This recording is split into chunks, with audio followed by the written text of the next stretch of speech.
Star Trek 57, M23, take 2.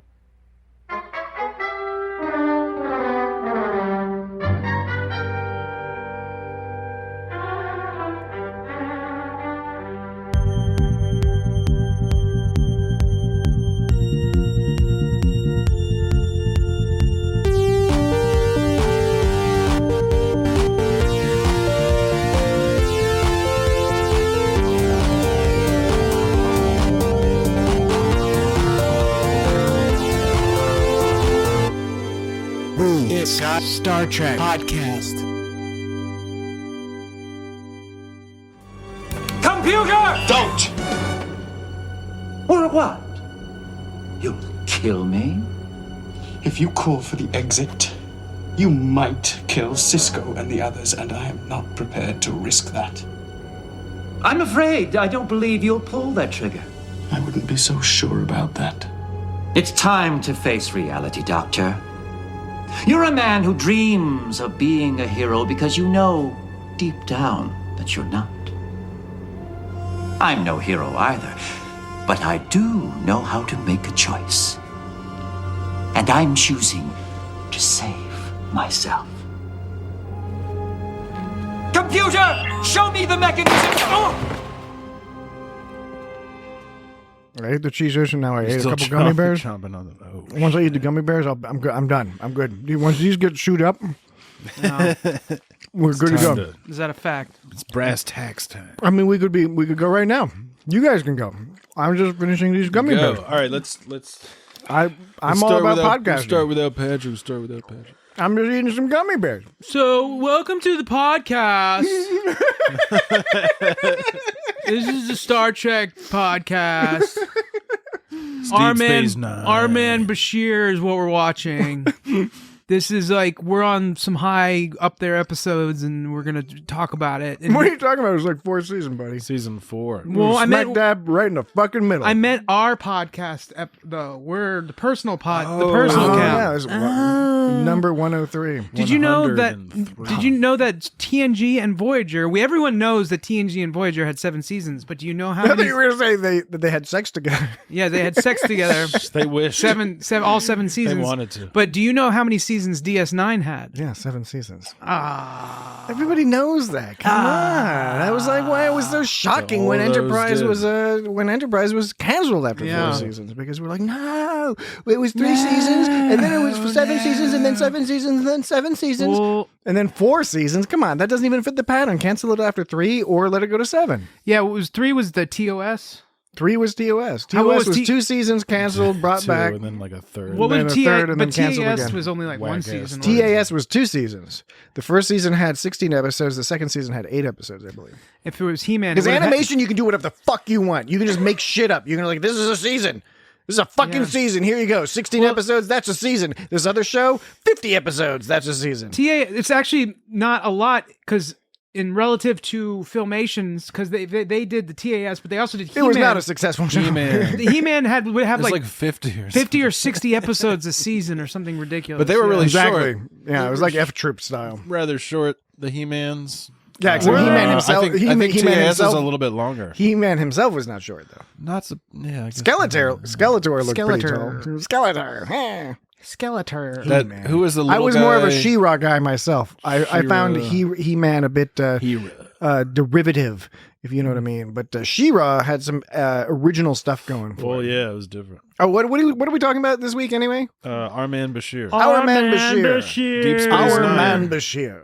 We welcome you to Deep Space Nine, a space station on the frontier. And thus we go thensely to search for our man Bashir. Does that work? Totally. Extemporaneous rhyming prose? It says the first full season of He-Man had 65 episodes, and so did the second season. But were you saying each episode was only like 15 minutes? Yeah, they were like shorter, kind of. Like I said, you can do whatever the fuck you want with animation. Yeah. You can just do whatever you want. Yeah, You don't have to follow the rules They probably of the man. They probably did all those like 65 episodes like in a day or something. Yeah, they probably and then did. like animated it later. Well, I'll have right. to do some research into this because Because something says 39 episodes, something says 65 episodes. It's very confusing. most of that. Now they got a season. It whole was brand new wild. kind of He-Man out He-Man there. sucks. He-Man does suck. She-Ra rules. He-Man sucks.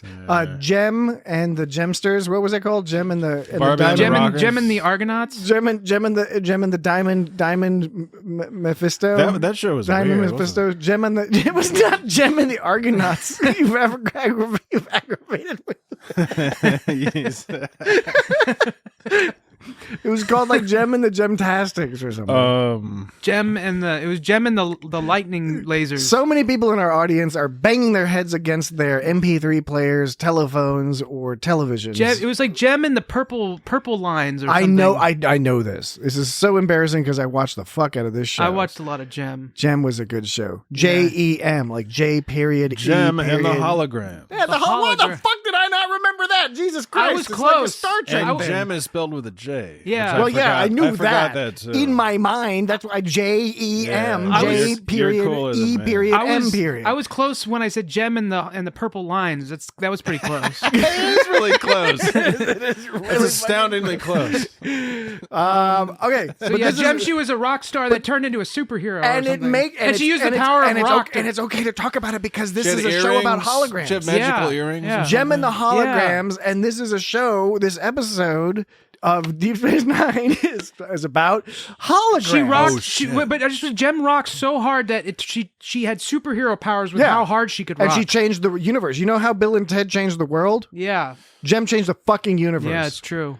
It's true. Yeah, it's an assertion without any evidence, I'll buy it. but I believe in it. I have the faith in that Yeah. that particular assertion. So yeah, holograms. So, and this is a holodeck episode. And this is a Star Trek podcast. yeah. That remains to be seen. Our man Bashir, partly we picked this because last week we discussed Voyager's season 5 episode, Bride of Chaotica. And that is another episode like this one in which somebody is threatened. In the previous episode, it was the entire crew. In this episode, it's a subset of the crew members, and gets wrapped up in the holodeck adventure, and it results in our hero characters having to follow along with some hilarious conceit. In the previous episode, it was Captain Proton / Flash Gordon style serials, and in this episode, what was it, Dan? It was like James Bond. Yeah. Okay. Yes, it was. James. But it was also kind of like a Sherlock Holmes Watson kind of deal too, though, because Garrick. Yeah. But it was the idea of that you got Bashir who's just trying to do the mission, and then Garak is like sort of the anchor, the emotional anchor. In Good a way. old garrulous Garak. They don't do a lot of holodeck episodes in Deep Space Nine. It's mostly a TNG Voyager kind of a thing. Yeah. I think they must have done that. They must have strayed away from that on purpose. There's a little, yeah. Because in TNG, There's a lot in TNG. yeah, I gotta word out. and there's in Deep Space Nine there are many references to the holosuites, to Quark's holosuites. It's usually where the people that You see them coming out of it. unsavory folks go there. Well, there's the Yeah, it's the mainly for porn- sex. the Yeah, sex part of right, it. yeah. But Or baseball. the context we see it in usually is our characters either going into or coming out, more often coming out of the holosuites. Dressed up in So we don't It's see still the in adventure costume, they yeah. had. We see, which I think is great. It's brilliant writing because we see, for example, Kira when Worf was introduced in Way of the Warrior, which Yeah, we that's discussed right. a while back.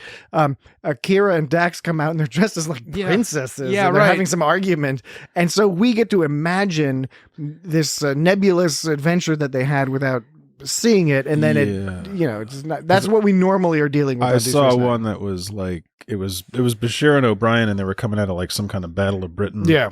and O'Brien was doing like a British accent. It was pretty... So I like this episode a lot more. I enjoyed it a lot more than the Voyager episode. The Voyager episode was good, but this actually gave you like it gave there was more about characterization, more character stuff going on in the Deep Space Nine episode. The Voyager stuff was just kind of stuff happening and it was fun and neat, but there was really it didn't give you any insight in anything. Bashir's a more interesting guy, and he's got a better holodeck program than Tom Paris. And I like the implication Yeah, that and this is one of the first times I think we see this is where they introduce this implication that you have these these people who are pretty good at the holodeck programming, and they pass them around, right? So Bashir has gotten this program passed to him, recommended by some friend. And this was, I forget exactly the year this aired. This was season 4. So 95. Yeah, 95, 96, something like that. 95. November 27th, 1995. So what, just to set the scene for some of our younger listeners who weren't around. You were talking about high school? Perhaps born in 1995. No. I was thinking that passed around like high school TI-82 calculator games.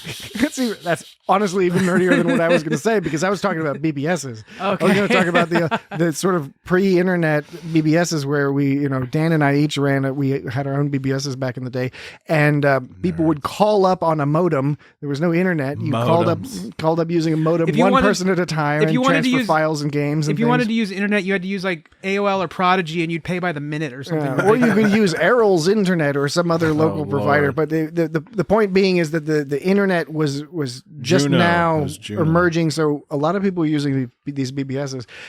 But this episode is filmed in that era when a cool computer program would be passed around by word of mouth on disk or via primitive, advanced at the time, bulletin board systems where you could go post a file, upload a file, make it available for other people to use, that sort of thing. Yeah, they didn't really have much of a concept of internet in Star Trek in general. I mean, no, it's hilarious. It's one of the things that Star Trek invented all these things like fucking flip phones and hospital bed monitors and things like that, but they didn't really invent the internet. Yeah, I mean, one example is kind of sort of a side example of course the pads, how you need a different pad for different things. Like 1,000 pads. Why would you do that? Yeah, you don't need 1,000 different pads. And then we were talking about in Enterprise once. Hoshi was talking about, it's like, I'm here to deliver, give me your message so I can send it out like over the airways. But they did that in this episode too in DS9 when they were coming back from the thing.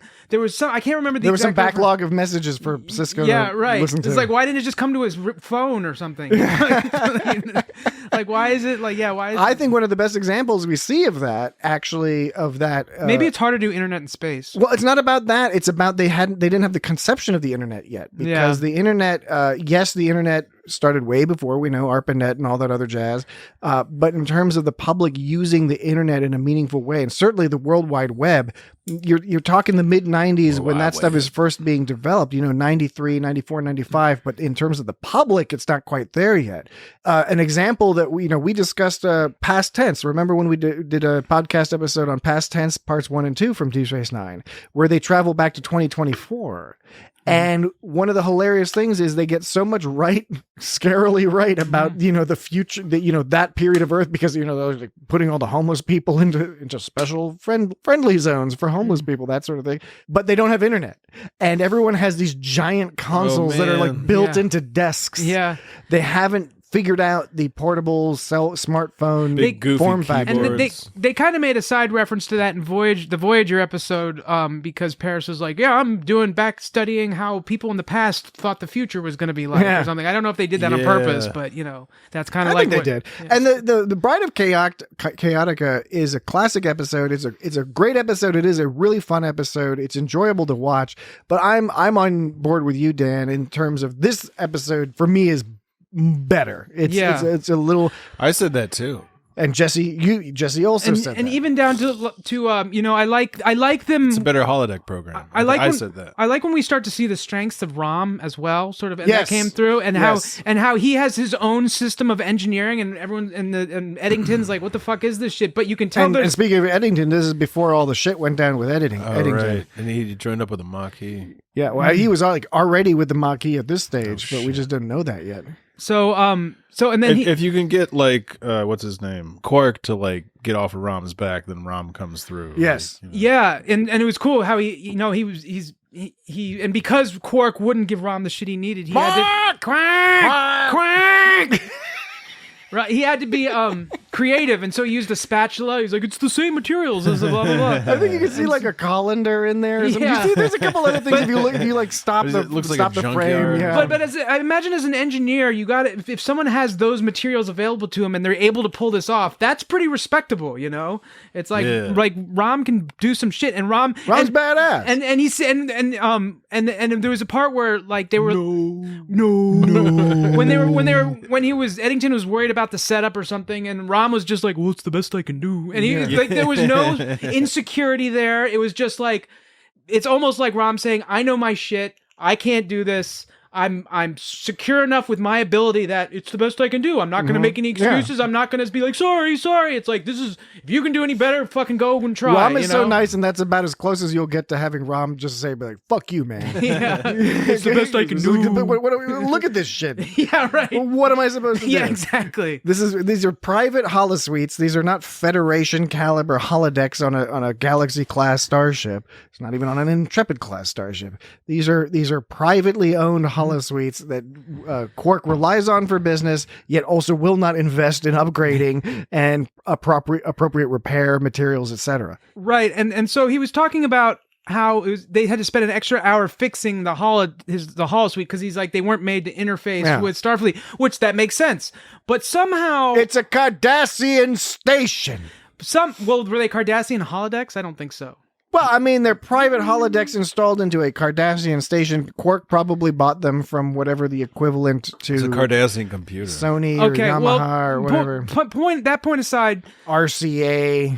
They were worried about them interfacing. Samsung, LG. Yes, I can tell your story. They're still using the RCA plugs. So. Yeah, they've got. You've always got to keep some RCA plugs around. You don't know. You get these new TVs these days, and all you get is your HDMI's, and occasionally you get a display point.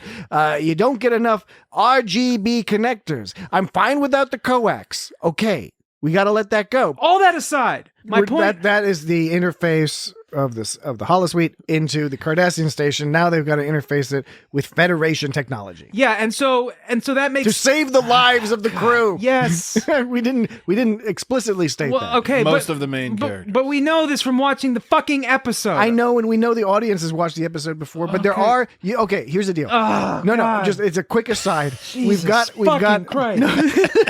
The good audience, and I'm not trying to make a hierarchy of audience here, but I will say the good people, they've done their homework, they've watched the episode, they've refreshed their memory, so everything is clear. However, we do have those smarty pants out there, and I know you're out there because I'm sometimes one of you, where I'm thinking, I've seen this episode 1,000,000 times.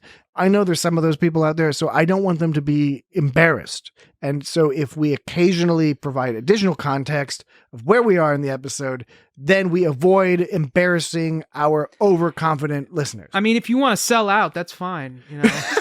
Yes, I mean, yeah, okay, fair point. Fair point. No, that's very considerate of you, Patrick.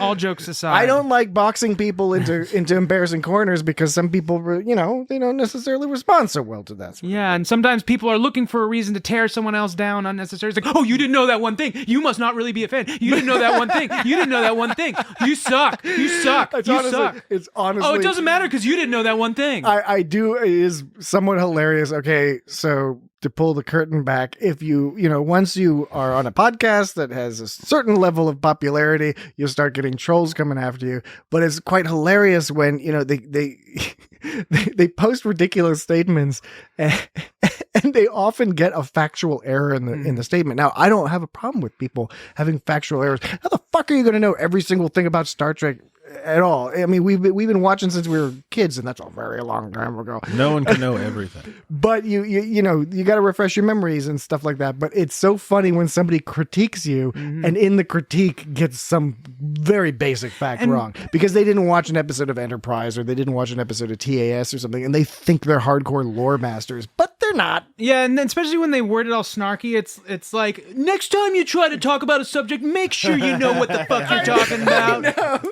Make sure the fucking booba do and the booba, not the booba baba boo. Duh. It's like, come on. Nice try.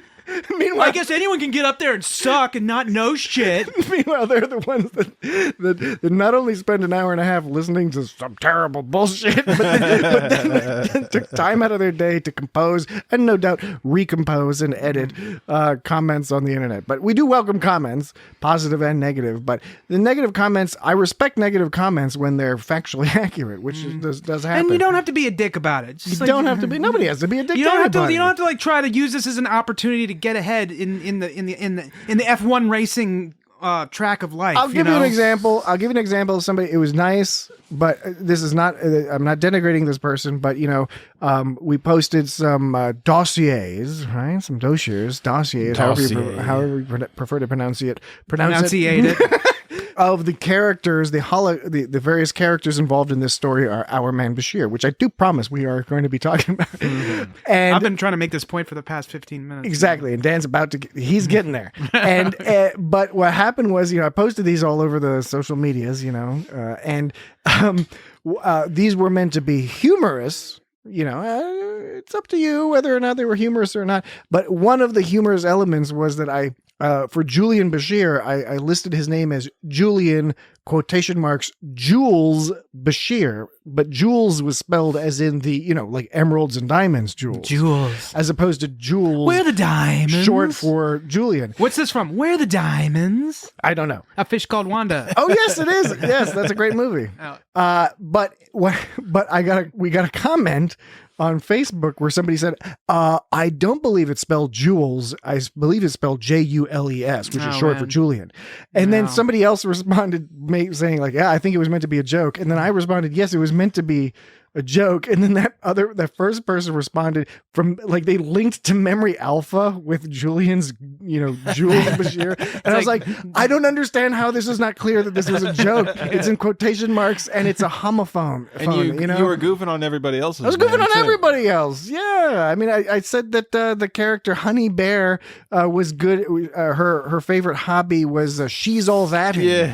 Which is because she took her glasses off, which apparently were non-prescription glasses, and then she let down her hair and quote unquote became beautiful. Yeah, Garak actually groaned at that part, which was funny. It was funny. Which was kind of like, oh, I'm groaning, he's going after her, but it's like, this is such a fucking. And I think this came out before She's All That, because She's All That was like 97, 99, something like that. I like when someone points out to you that what you took seriously was actually a joke, and so your response is to provide evidence that what you're saying is true. It's like, yes, I know what you're saying is true, but that's not the point. I was making a joke. And that was all, of course, very innocent and stuff. It was just more fun. It's funny because sometimes it's fun. We love you. I'm reminded sometimes we spend so much time goofing around and having fun that I'm so reminded. Much fun. We're weird. A great deal of fun. Why are we so weird? A great deal of weirdness. We're so weird. There's a certain degree of people don't always understand me because I'm so weird. But that's also what they say they like about me. Occasionally, I'm so weird. Limitations to the comprehension people might have of us because of our degree of weirdness. And occasionally we just shout out a bunch of nonsense and gibberish. These are all facts, sure. It's a subjective thing. This whole those facts are so random.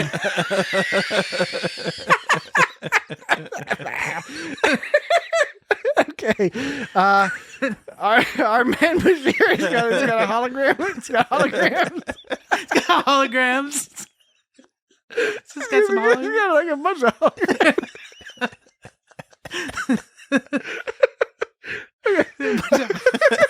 It's good though. It's good though. Yeah, it's good. It's a good episode. It's good to watch. Holograms are good. Holodeck's fun. Yeah. So I was always sad they didn't go back to this. Although I was also the other part of me is like, you know what? If they did really go back to this, they would have fucked it up in some way because that's usually what happens. They reference this. This is the Our Man Bashir adventures are referenced, but the episode ends with the whole like, well, I'm sure Dr. Bashir will be back. Damn it! He just dropped something. Yeah, his phone fell on the floor. Yeah, he's got a floor phone. Florfin. He's got a florfin. He's been florfin. Florfin. Is your phone florfed? My phone is all florfed. We're led to believe we're going to see more adventures of Dr. Bashir on the holodeck, and I'm sure that was their plan. But they ended up doing all the Vic Fontaine stuff. I think they stumbled into that, and that worked out very well. So nobody's complaining. But they do reference this whole storyline, the obsession Dr. Bashir has with this playing spy thing. Right. So originally, what the point I was making about how it was about 15 minutes ago. Right? Yeah, about Rom saying that he needs time to fit the interface to the DS9 to Starfleet stuff. Okay, that makes actually sense. It was the Defiant, right? Yeah. Well, they used the Defiant, but it was just Starfleet stuff in general. They used the Defiant because it was convenient. Starfleet stuff. So okay. So So that makes sense. What doesn't make sense is it's how the images inserted, the images of the people who got telezapped, how the images inserted themselves into the program is dubious. You know? Yes, of course. The holosuite could just adapt this human data protocol into its holodeck protocol. It wanted to make some physical people. Okay. So and then their neurological stuff is in the rest of the memory banks of the station. But so people are dying of oxygen, lack of oxygen. But the problem is their rules are conflicting, because on the one hand, Rom is saying, I need time to modify this to fit your shit. That's one rule they've established. The other rule they've established is that the human data prawl. Human. Are you talking about like plebes and prawls? No. I'm talking about the human data protocol can magically fit itself into the holo protocol. You see what I'm saying? It's like you got these human data information, and somehow it magically gets converted. You need some kind of API to convert the human data from the teleporter. Future computers can build those. They're duotronic. What are they called? They're duotronic computers. Diatronic? They're duotronic. It's spelled diatronic. I didn't look it up from last week. This whole argument we had, but I guarantee you it's not diatronic. It's duotronic. I guarantee you $1 million. We could solve this by looking it up, but neither of us will. No, we won't. So look, on-the-fly APIs. What do they call? In the future, we will have on-the-fly APIs. So you ask the computer to do some shit, the computer will be like, I will develop an API. So why couldn't it API it for the Holo Suite to Starfleet stuff? Why did they have to make a special? That's a good point. That's my point. That's a good point. That's my point. Is there fair fucking point? Look, you make up whatever rules you want. Let Sisko cast fireballs if he wants, but you have to stay consistent within the rules you've set. And one rule. They didn't know what an API was in 1995. No, but one rule said. I think that's the answer. One rule said they were all about the C++ object-oriented programming. One rule said. One rule said. This is officially a chant now, Dan. No, I'm trying to make my point. It's a chant. But you guys keep not listening and interrupting instead. I'm totally listening. You're spending 100%. all the listening time thinking of ways to interrupt. No.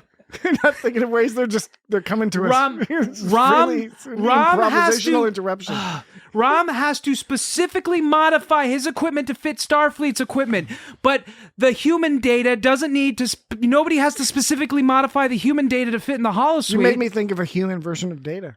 So if one can automatically transform itself, why can't the other? Do you see what I'm getting at? Yeah, I agree 100%. Because they didn't conceptualize APIs. They were all about the object-oriented programming back in the day. I mean, I said C++. As far as we know, these motherfuckers were schooled in Turbo Pascal. But then you know what I mean? But then why did they have to? That's probably true. But then why did they have to? If they didn't conceptualize the idea of modifying data, why did they have to do that for the holosuite? And is that because it was hardware? I'm not defending their position. I'm suggesting a potential reason for the inconsistency in the application of the rules that you have defined, that you have identified, I should say. They just don't know what they're talking about. Yeah, they don't know what they're talking about. Maybe it's because the holosuite does a hardware interaction with the Maybe it's because these Starfleet. motherfuckers were writing scripts on non-networked PC computers in like a computer lab on the Paramount lot. Maybe the holosuite was a hardware wiring to the Starfleet, whereas the data from the humans to the holodecks was a software thing. Maybe that's what it was. Humans to holodecks.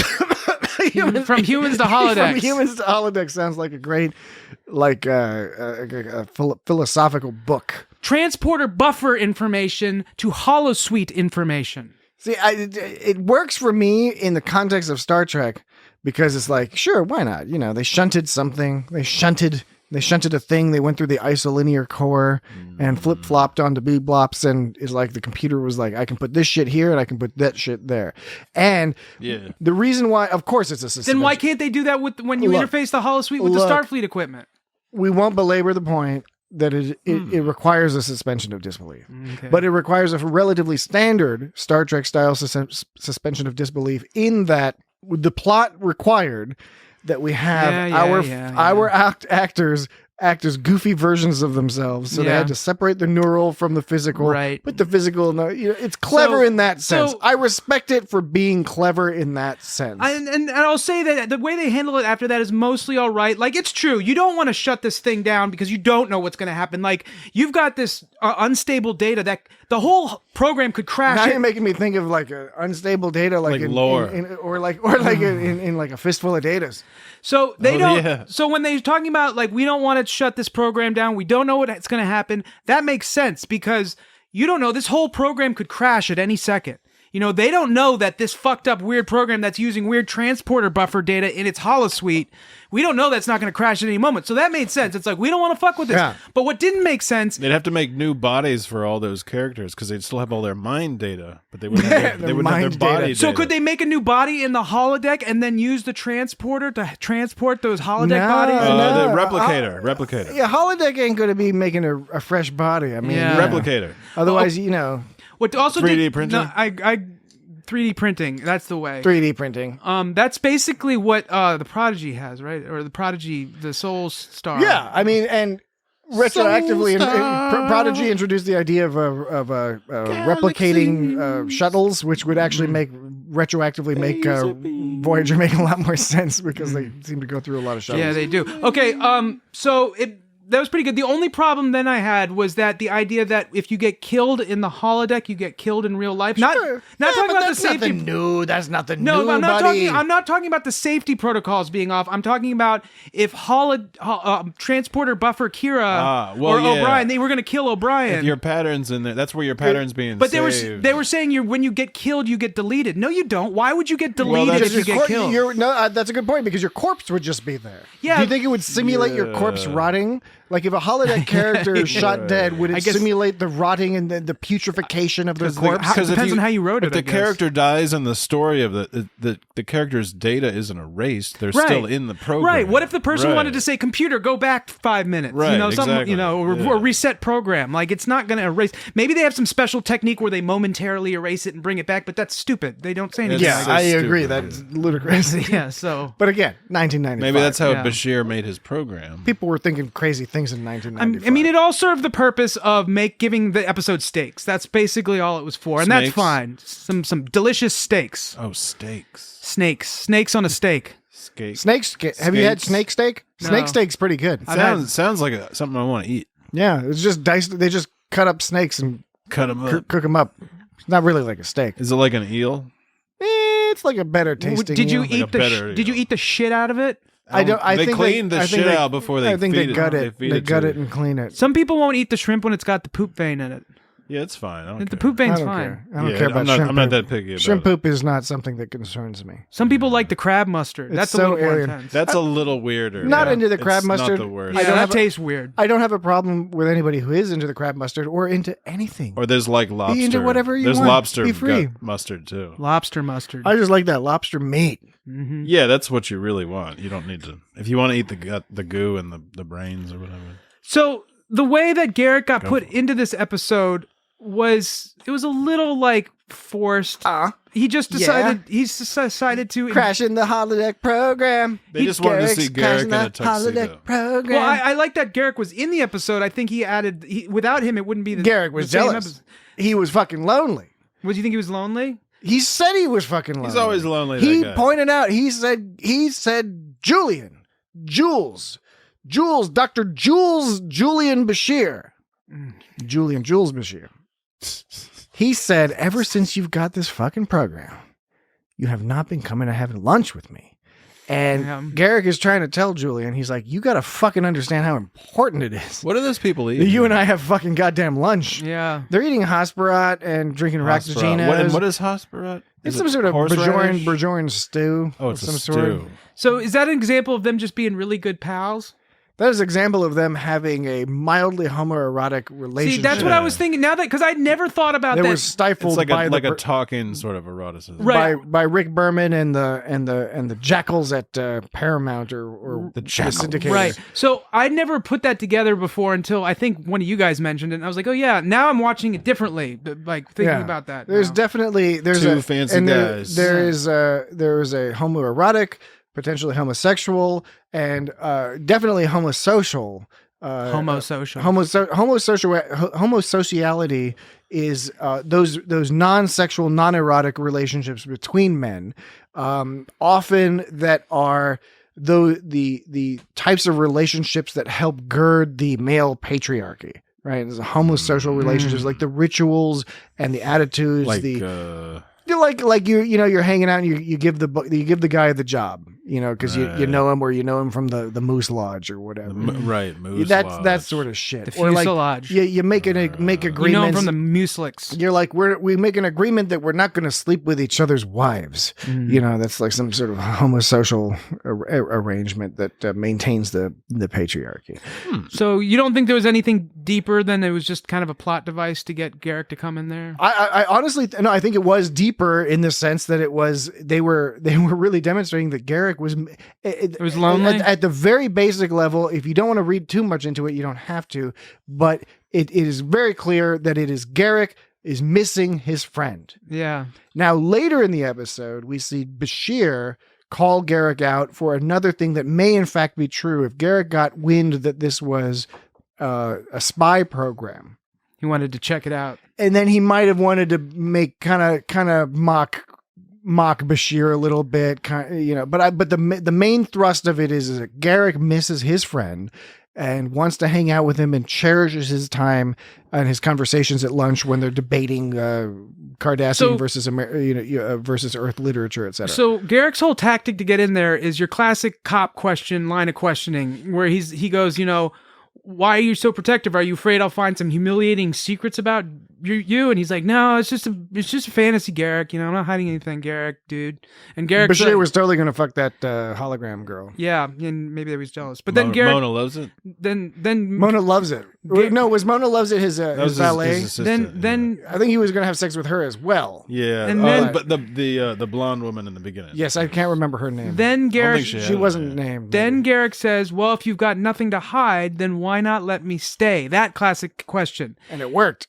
And that's bullshit, because we but it all worked, know, even though Bashir is a genetically engineered genius, he still fell for that because he's got a genetically engineered ego as well. Yeah, it's like your bank account password. It's like, it's not that you're ashamed of it, and not telling people about it doesn't mean that you're doing something nefarious. In fact, it's bad to tell someone about something like that. So just because you're hiding, just because you don't want to tell someone, doesn't mean you're hiding some secret shame. That's not something you're supposed to share. It's just like some things you don't supposed to share. Yeah, and Bashir fell for it. Yeah, why did Bashir, the fucking human being who's super dude? There's two ways you can read it. Garak sweet talked. One way you can read it is, it doesn't really matter. Maybe Bashir really liked it. It was necessary for the plot. Maybe Bashir was playing hard to get it first. The other way you could read it, that's a potential third way to read it. But the other way you could read it is that, it's similar to what you're saying. It's related to that relationship where Bashir is genetically engineered. We know that. We don't know that yet, by the way. At this stage in the do you think the writers know that yet? The writers don't know that yet. They came up with that last minute, and those guys are bozos. Alexander Siddig was not a fan of that particular plot line. But the fact is that you take away the genetic engineering. Bashir, by any accounts, he's an intelligent, clever fellow, but he does have an ego, and he has insecurities. And some of those insecurities are associated with the fact that, yes, he's a very good doctor, but the whole reason he selected the Deep Space Nine post in the first place is he wanted the frontier. He wanted to be all like out there. So he's not super tall either. He's trying to prove something to himself in some way, right? And you could say this is a version of some sort of, I don't know, whatever forms of masculinity still unfortunately exist in the future. It could be, that's what it seems like. That's the thing that's somewhat incongruous about it is this is supposed to be taking place in the 24th century, but Bashir is reacting in very, very masculine, toxic masculinity ways, in the sense that he's like, I want to go do spy shit and prove that I have skills, and by doing these holographic stories. And if you've got really nothing to hide, and someone tries to play that line on you, if you got nothing to hide, if you really have nothing to hide, I imagine you just go like, no, I don't have anything to hide. I just don't want you in here. You'd be confident in your knowledge that you're not hiding anything. You would have nothing to prove to them. I don't need to prove to you that I'm not hiding something, because I don't give a fuck. But if you've got something to hide, embarrassing, want to go, over the Some top. people- some people just- program's a little embarrassed. So you're a little embarrassed about it. So that's Yeah. why you're more likely to say, "Oh, well, I got nothing to hide. Come check it out," because you're covering up and you're going a little too hard on the great irony of it, is that Bashir proves that he was embarrassed by the program by acceding to Garak's demand, right? Because one would expect in the 24th century, nobody gives a shit about what you do or who you're fucking or all that other stuff. It should really be meaningless, right? If he had just told Garak, he's like, no, I'm not, like you said, I'm not fucking embarrassed, but I like single player games, buddy. Yeah, dog. I'm playing a single player game. This is not GTA San Andreas Online. This is a single player game. This is not Elder Scrolls Online. This is Skyrim. Right. Get what I'm saying? It's not Bajor. You can't just like show up here and card dance. But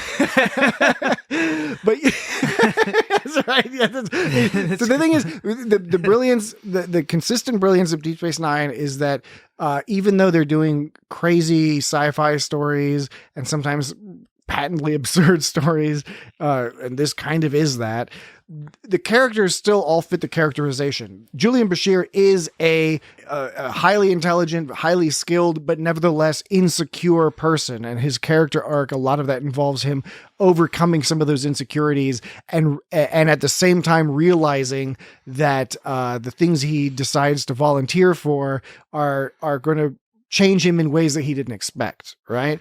And Garak is acting like, not only like Garak the individual, but the sort of Cardassian stereotypical, I'll do what I fucking want. I'm just going to show up where I want to be and do what I want to do. And in this case, I'm going to hack into your private program, because that's the implication. And I think that sometimes is missed because it's not stated explicitly. When he says it's illegal, when Bashir says it's illegal. Bashir says it's illegal, but really the implication is Garak got in here because he has the skills to do that. He was able to break into the program. Yeah. And in fact, Garak was fucking with him because like after they were arguing and Garak was trying to, be, a thorn on Bashir's side or whatever. And then he's like, but if I may make one observation. And Bashir's like, Garak, you fucker, shut up. And Garak's like, I only want to point out that your lovely companion is leaving. That was trickery. He presented like he's giving some unwanted advice because he wants Bashir to be like, fuck off, Garak. But really, he knew Bashir would want to know that advice, but he presented it as if it was unwanted advice. And so it was pure psychiatric manipulation. If I go up to you and I say, hey, Jesse, and you're like, fuck off, Dan. And I was like, Jesse, guess what? And you're like, fuck off, Dan. I'm like, your hair's on fire. And you're like, oh no, you would say to me. That's like what I say to you, and you're like, fuck off. Yeah, but my hair's not actually on fire.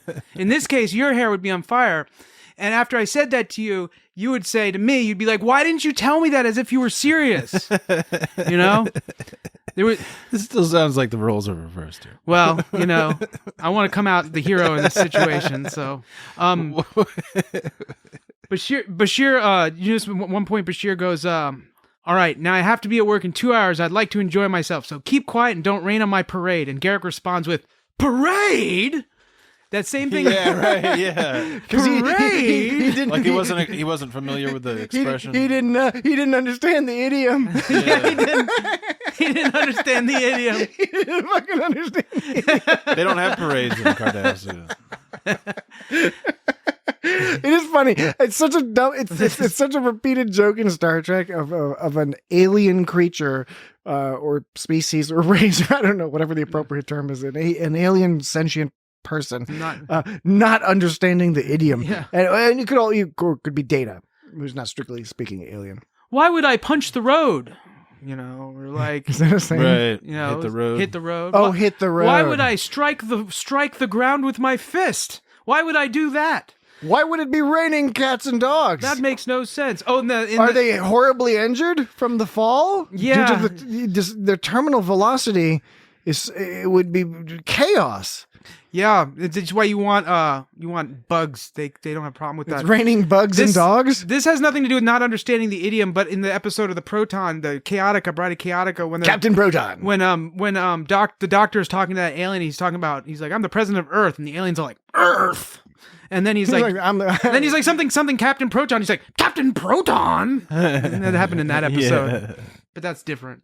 It's the same, except different. It's a cousin. It's a cousin to the not understanding the idiom. Mm-hmm. That's just not recognizing names and terms. Yeah. So yeah, how about that? Mona loves it. Mona loves it. Yeah, with her boobies. Yeah, boobies are laying it out.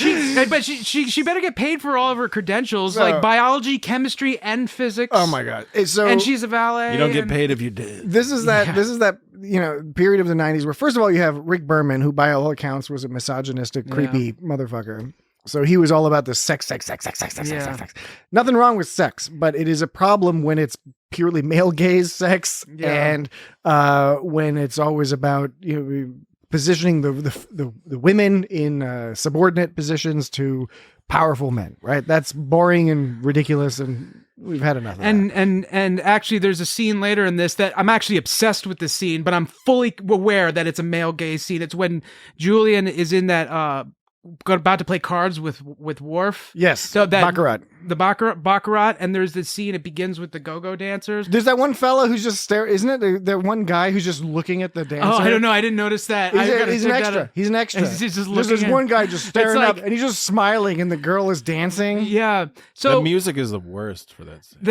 I love it. And this episode was emanated. This was nominated for an Emmy for best music, which I think it deserves the nomination, but not for that scene. It was they did the My Sharona bass line. At one point, it's like it's like this doesn't sound like the 60s. It was in 1964. It was like some jazzy surf rock. Like it was like a total caricature. But I know that the whole scene was a caricature, and for that reason, I'm completely obsessed with it because it's something really fascinating that all the notes they hit in that scene. There's such a caricature, and it's so weird, and it's just I'm like, what am I even looking at? It's because it's the 90s. It's filtered through so many layers. Because what I was going to say is that Rick Berman is a creepy dude. He's always pushing the sex stuff, and the fact is that you can do sex stuff, and that's fine. It's good because sex is awesome, right? We're very sex positive, right? The go-go dancer at the beginning when. Like at the beginning, she's dancing and it's very sexual and sexy or whatever. But I think it's pretty much okay. But then it's kind of like hangs on the ass for a while, and that's when I was like, okay, we didn't need that part. That's the problematic direction. Now, here's the thing, though. This is in the context. I just called it the ass as if it's on a thing. The ass. So I didn't. I didn't mean to objectify the woman. I accidentally did. Sorry. Like a nice ace. Bottom. Like a nice It ace. focused on her butt when it didn't need to. That is problematic. However, the thing that this episode has going for it is that it's being played through the lens of not only the hologram program, but a 1964 period accurate, not period accurate to actual spies, period accurate to the cultural depiction of spies, which included a lot of misogyny, included a lot of male gaze. So in some ways, that's a quote unquote excuse for this, right? They could have done a little bit better in terms of playing against the type, which they didn't. They did a little bit with Major Kira's Anastasia. What was her name? Anastasia Rachmaninoff or something? Why was she calling herself Colonel? Come on, Colonel. She's a colonel. I know, but she kept saying Colonel. Like, do Russians pronounce it Colonel? No, but Americans think Russians pronounce it that way. In the 90s was another era where there was a lot of Russian impressions. I'm a Russian. There was a lot of impressions of Russians where it's like I'm watching and I'm like, I don't know that Russians sound like that. Yeah, but then there was Yakov Smirnov. Right. Well, it's like did you ever see it was the Matt Damon card movie called like Rounders or whatever? It had John Malkovich playing a terrible Russian accent. Terrible. Like his name was Mr. Pay that man his money. Yeah, right. So I can't. I don't know. It's in Russia, Trek star you. Yeah, I can't say for certain, but I imagine Nana Visitor's Russian accent was probably not great. But again, it's played through, and we talked about this last week with Bride of Chaotica, where it is tricky to play you're an actor in real life playing a character, playing another character. Yeah. It's a little different here because they're in the holodeck, right? But it's still the Major Kira's version, fundamentally of Anastasia. Yeah, when Nabokov she went like, "Who's Dax?" at the end of a scene. Who's Dax? She had her hands on her hips and like put him out. She's done that in like her normal Kira thing. That was maybe that's just the affectation of Nana Visitor, but like she just kind of like frustrated, like better hairdo as this Russian spy than as Kira. You don't like Kira's haircut? Most of the Star Trek hair is kind of weird looking. Yeah, it is for everybody. Because they go for future hair. It's the future hair. I'm not into it. I like Riker's. Riker's haircut. Oh yeah, Riker's got good hair, but in new Star Trek, the new Star Trek shows their hair is much better. I agree. It's a contemporary. I agree. I think the new Star Trek does pretty good with the hair. It's got hair. It's got a fucking pillow full of hair. I have that. There's a pillow stuffed full of a human. whole drain full of hair. It's got a pillow stuffed full of human hair. I have that song from that scene in my head. It's just like it's terrible, but it's also like I can't stop thinking about it. It's something about it is really. It's like a shitty cheap It's drug. like they scored it out. Like the guy that wrote the music Jay for the episode was like, I'm gonna score out some like 60s sort of surf nonsense. Yeah. But like I don't really care about how it sounds. It's just gonna be like a chord progression. And it's kind of, and I keep thinking about it. The other musical things are really good. Basic sort of surfy chords. That scene is stands out in the music of that scene stands out in particular because unlike the rest of the episode, it doesn't really match up very well. Whereas the rest of the episode, the variations on the Deep Space Nine stings, with like James Bond version of the 60s, yeah, that's great. Yeah, that's cool. You know, like that was great. It was really well done. Really well done. That's great. Mm-hmm. And they did a lot, the decor, the set design. However, it is, of course, all through the filter of a Star Trek production with the limitations. They were decently budgeted, but these were sci-fi programs and they were always going to be limited. And there's this weird thing that goes on in sci-fi programs where especially in these earlier eras where the budgets were limited, but it was almost a problem when they went to sets that were not sci-fi sets, because the sci-fi sets, you know, the Cardassian station, the planet made with cardboard rocks and that stuff, it fits into the sort of the melange of styles, sci-fi styles that are easy to suspend your disbelief for.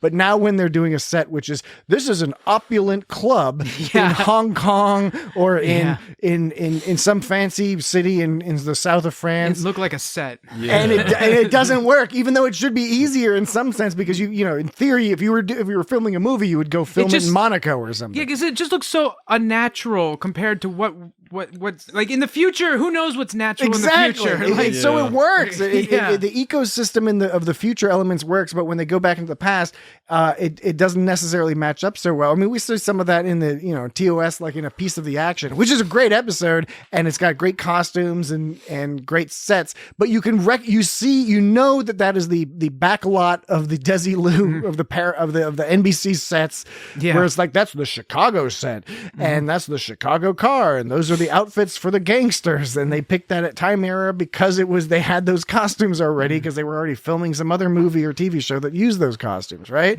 That's where, and you get that here as well, especially in the scene with Duchamps, well, played by Worf, Michael Dorn. Did he, when he spat that powder, that cigar powder? He didn't spit it. He blew. He blew through the cigar. He like if you blow on those bubblegum cigarettes that they don't sell anymore. I can't believe you can still find them if you know where to look. Yeah, but they were so. I know a guy in DC who can get you some of those. Oh yeah, you can hook it up. Yeah, I can hook you up. They had paper on them. I can't believe paper and little sugar dust. I can't believe as a kid we would just walk around recess blowing sugar dust out of them. Yeah, it's kind of hard to believe. But anyway, they all had about one blow. Yeah, one good blow. They had like and one gum, and a half right? blow. It was gum. It was gum. Usually gum. So I don't. Or sometimes just cigarettes. Sometimes it was just cigarettes. Yeah. Just cigarettes. I couldn't. At first time, I was convinced this was happening, but upon repeated viewings, I wasn't so sure. It looked like after Worf shot that powder out, it looked like some of it hit him too. Like his character Duchamp, it looks like his character kind of like was what's the word when you're wobbly?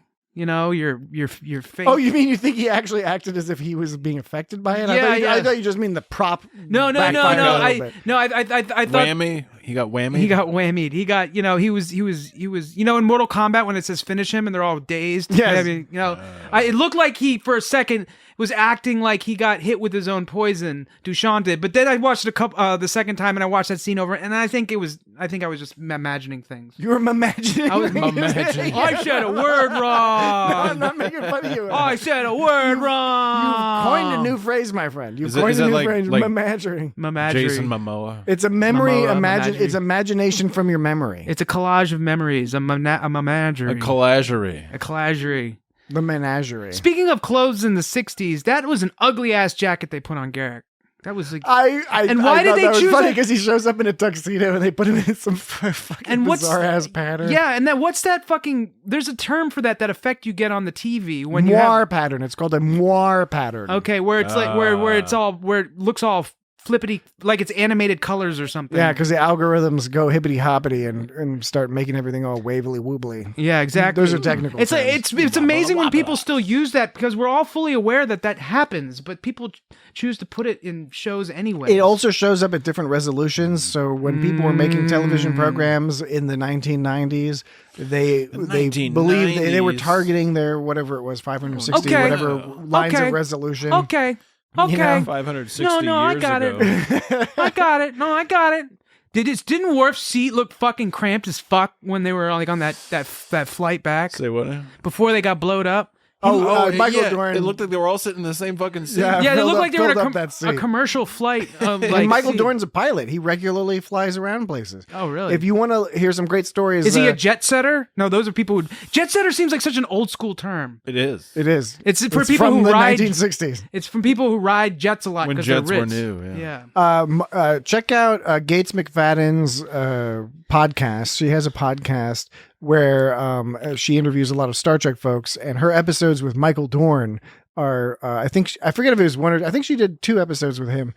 He tells some great stories from Star Trek, but also from some funny stories that happened to him while he was flying.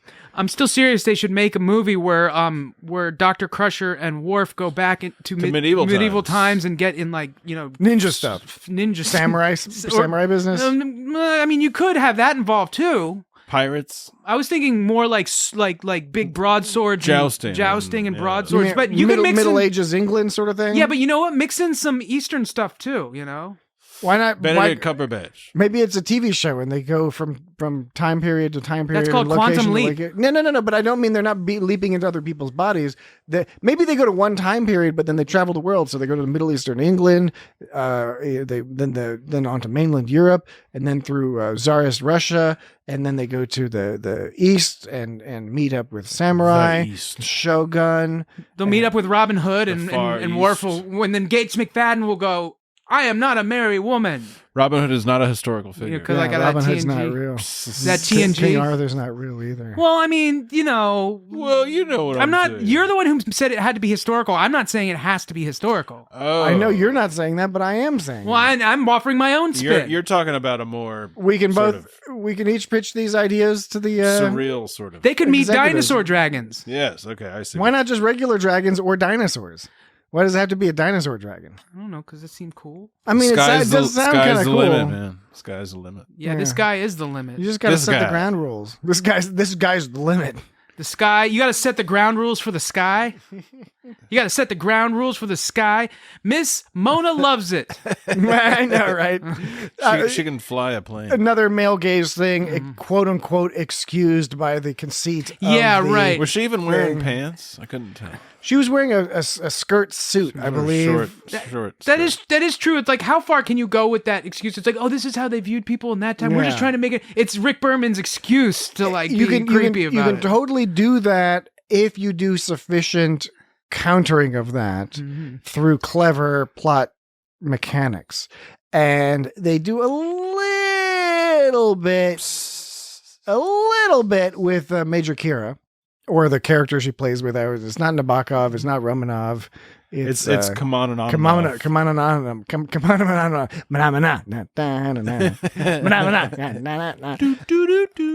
They do a little bit in terms of her being a capable person. She's a spy. Although you could argue that by placing her character in the Eastern context, that is a meta excuse for why you have an empowered woman, because the Russians would do things like that. The Russians were the first to have women in space, for example. The Russians were women soldiers. The Soviets, I should say, were much earlier in terms of integrating military positions. You could probably vote. You could write a bunch of papers about the placement and hierarchy and structure of characters in this episode, because it didn't have to be Garak being tagging along with Bashir. It could have been somebody else. However, in the context of the show, in the context of the characterizations, Garak is perfect. Bashir and Garak have a pre-existing relationship. Bashir and Garak have this push and pull over where Bashir is jealous of Garak's experience, real world experience as a spy, something that Bashir has shown a previous interest in. Garak being madly in love with Bashir, and that's just plainly clear. And so that does make for an interesting dynamic. So I'm willing to excuse some of the 90s nonsense in this episode, and some of it's pretty serious, including the whole Dax business. And it's funny because in the case of Dax in Deep Space Nine is an independent, intelligent, powerful, strong character, and she is diminished in her role as Honey Bear. And by the way, note that Honey Bear is spelled B-A-R-E. As in, like, why did he even fucking like bare ass, right? Oh, that sort of thing, right? Bear as in nudity, as in bare ass naked, bare ass naked, very overtly sexualized, very she's all thatted, or My Fair Lady or Pygmalion or whatever. But it's really she's all that, and this is pre she's all that in terms of she's all that with spots. You take off your glasses, you let down your hair, and now you're gorgeous. Now you're gorgeous. Now you're gorgeous, and now I'm gonna get kiss that's you. why this chick would be really hot if she wasn't wearing glasses. Now that's why I was wondering if Garak was groaning because it was such a trope, or if it was just simply because he's hitting on her, or I don't know. Were they self-aware of the fact that they were going for that bullshit, like take off the glasses thing? I think they were. He doesn't want to see Bashir kissing some lady. Yeah, he doesn't. But need I to be was seeing wondering that. if it was like a meta it's sort going of to disrupt his thing. fantasies. I was wondering if it was a meta commentary. Messing with it. It could be a little bit. The thing is it's so slight that it's not strong enough, maybe. But I think there's multiple commentaries there. It's commenting on the trope, although Garak himself may not be probably isn't familiar with the trope because he is not familiar with 1960s Earth human Western. He knows about context 1960s Cardassian. Yeah, which is all stories about all their novels are just about families, and the same thing happens over and over. It's the same as 1860s Cardassian. When Kira was talking about like the mission, they just saw Kira for the first time, and she was talking about how there's a series of earthquakes. So many earthquakes have struck cities from Vladivostok to New York. By the way, do you know where Vladivostok to New York? It's in the north. Is it on the Pacific? Huh? It's all It's on the pointy part up at the top. No, or is that was up in the Arctic? Vladivostok is about 19 miles southeast of Blagoveshchensk. Okay. So I get the joke he was. I know I should have predicted this. It's a good joke. It's a very good joke. What? I should have predicted it. It was well executed. He successfully tricked both you and I, Jesse, into this. I was nerding out. But it's good, Say it again. What were the words you said? Vladivostok is about 19 hours southeast of Blagoveshchensk. Yeah. So what he's done is he's taken another locality up in the north, so significantly further north as it happens, and in asking us where it is relative to other things. He's chosen an obscure small town. He's a son of a bitch. Yes, exactly. I mean, I was being a little bit more diplomatic than that, but you're right. Okay, well done. But sir. as it were, it's more on the southeast side, both of them. Wait, I'm mixing up my geography. Is that on southeast relative to fucking what? Is that on the Arctic Ocean or the Pacific Ocean? It's on the Sea of Japan. Okay, it's near North Korea. That was I thought it was on the that. It's coast. One of the ones they fight with. Yeah. They fight with each other over. Right. Japan is all like, "That's ours," and Russia's like, "Nah, man, that's ours." Is it like Kamchatka? It's like nothing. Nobody needs to be there. I can't remember where Kamchatka is. I think Blagoveshchensk is... Kamchatka is about 150 miles east of Kombucha. Okay. Very funny. I think it's... Oh, yeah, Blagoveshchensk... Humanities. Blagoveshchensk Euripides. You ripping him nuts off? So Vladivostok is northeast of North Korea and kind of like next to China, and Blagoveshchensk is also right, like directly next to China. What about Slavonsk Manchuria. or Vanuatu? Is it actually Manchuria, though? What? The part of China. It's just as China.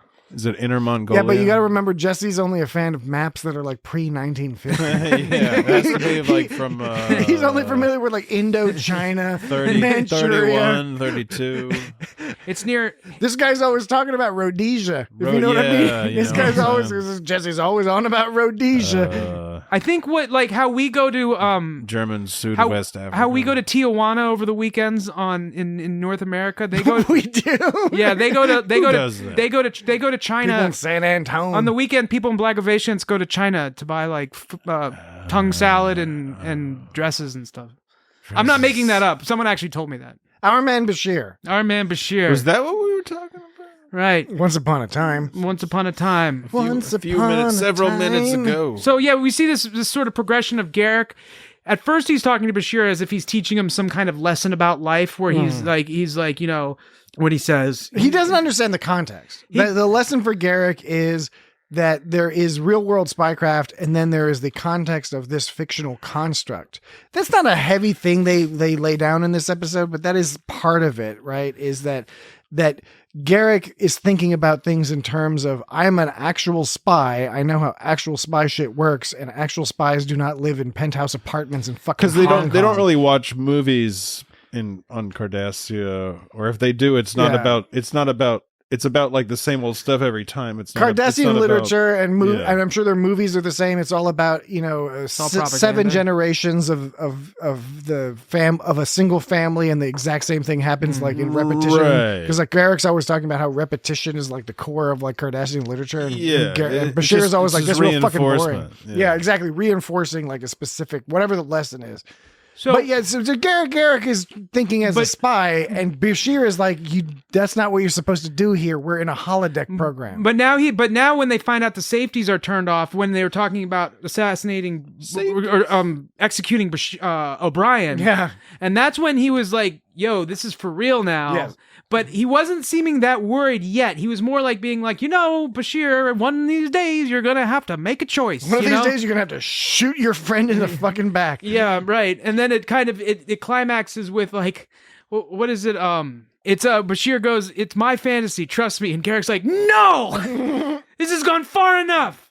You know, and the way he says no. He's fed up. I mean, he's fed up. He's like, I don't want to fucking die in a laser cave explosion. It's almost like a temper tantrum, except it's like fed up. It's like, no, fuck you, man. That's it. And you can tell this shit is for real. Yeah, at first it was like Garak was being kind of like, you know, giving advice and stuff. And this time he's like, I know when to walk away. Yeah, this time he's like, no, you're actually fucking my shit up now. And you can tell Garak's getting worried. And Bashir gets to prove himself a little bit hard. A little bit hard this episode, because he shoots Bashir, shoots him in the neck, ends up just shooting him in the neck, and of course Garak is like, oh, I'm glad you aimed for a grazing shot, and Bashir's like, I wasn't fucking aiming, I was trying to fucking murder your ass, to save the other people, and then thick Cardassian neck, and then Garak goes, I do believe there's hope for you yet, and then Bashir is like, I'm so relieved. Like that exchange right there is kind of like the perfect sort. That's the real climax of that episode. And it's also because you've got these two brilliant actors in Andrew Robinson and Alexander Siddig, who are both really, really, really, really good. And they're always good no matter what they do, no matter how light and fluffy their particular role is. But in this episode, in that specific scene, you have Andrew Robinson really sincerely conveying a rise in respect for Dr. Bashir, somebody who he already respected, he already liked, and in fact is in love with. And then Alexander Siddig, in response, is able to display simultaneously both his relief that the situation has been diffused, his further relief that his friend and erstwhile potential lover, Garak, is not dead, right? Because his aim wasn't that great because he's a fucking doctor.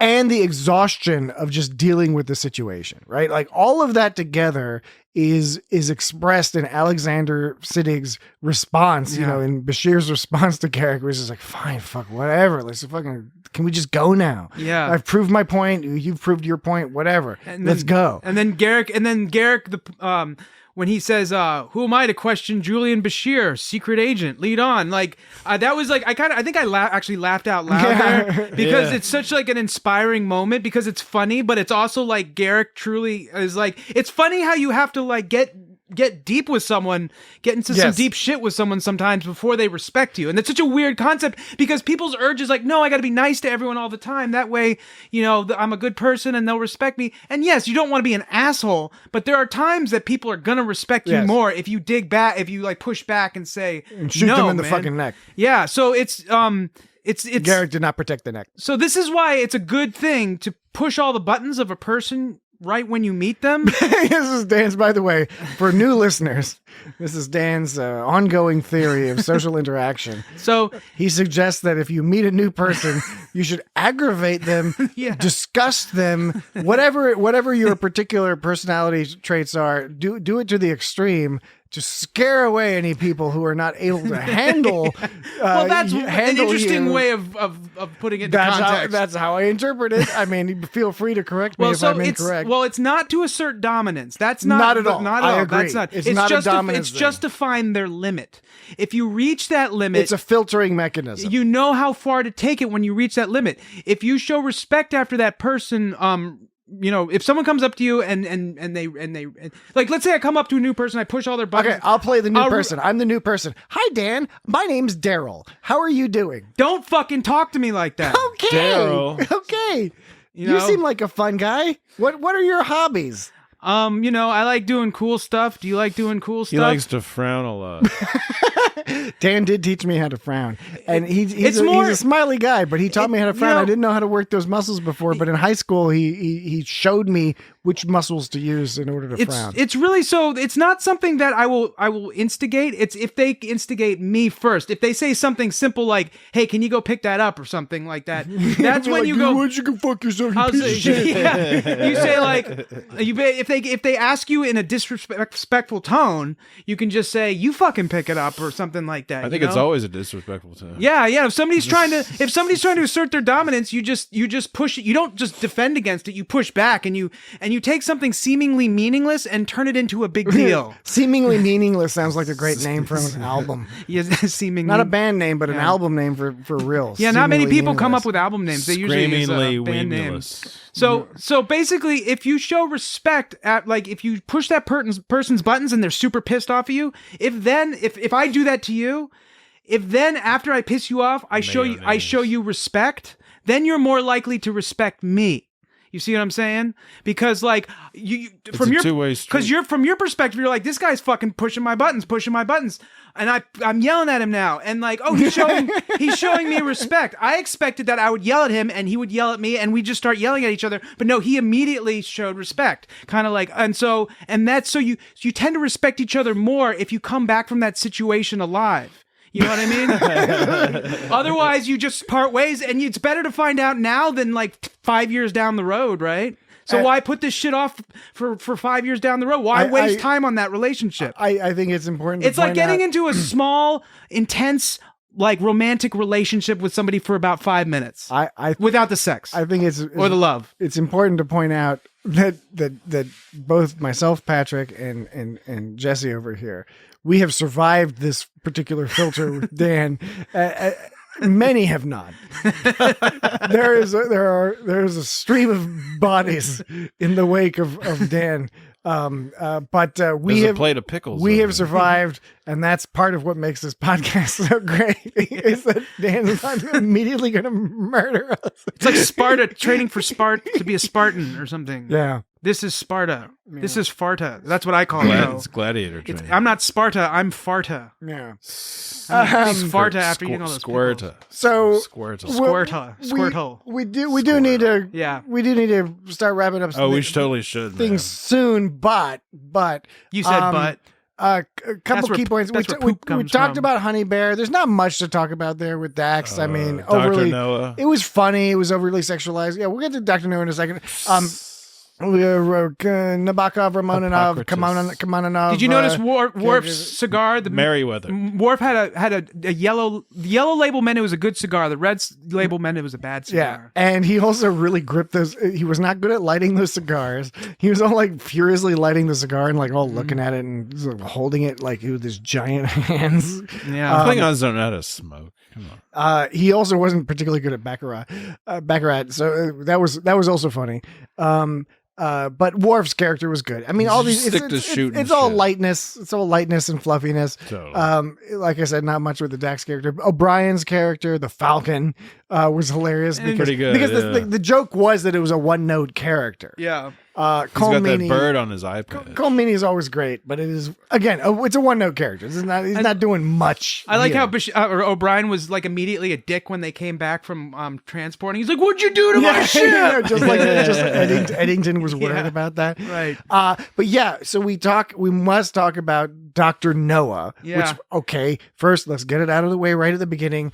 It's a great joke on the 1960s sort of on the noseness where Dr. Noah wants to flood the And his name Yeah. is like Hippocrates Noah. Yeah, Which his is name the father of Hippo- medicine. So is it like he's using genocide as medicine? Is that kind of like what the implication is? Because He wants to heal the world. he wants to heal the world through flood. And he's also hypocritical Yeah. in a sense. The ego on this guy. He's a This guy genocide had a Versus fucking the ego. other Noah with the ark who's Yeah. saving. who didn't cause the the flood, flood. And- right? You know, he that's the biblical Noah, who I do not think you will find the wreckage of the ark on Mount Ararat, as some people believe, but the biblical Noah was told by God to build a boat, and he did. He named his son Ham. And that's what he's doing out of an island. He's literally building an island boat.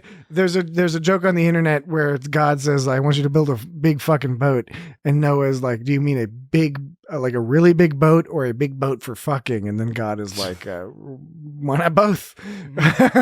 You know, two of every creature, etc. etc. In this case, Dr. Noah, played by Avery Brooks, he wanted to cause the flood. He wasn't trying to rescue anybody. Yeah. With the flood. He wanted to make Mount He was Everest rescuing an island. rescuing his own hand-picked people. But Avery Brooks is always wonderful, and he is great. And as much as we complimented Kate Mulgrew and the other cast last week because they really had so much fun in Bride of Chaotica and getting into it, nobody got into it as much, in my opinion, as Avery Brooks. He gave the laugh, the sort of That funny laugh. like when There he was was a couple of was that those. was that when It's was he holding genius. was that when he was holding lemonade on the beach in the Yeah. first episode?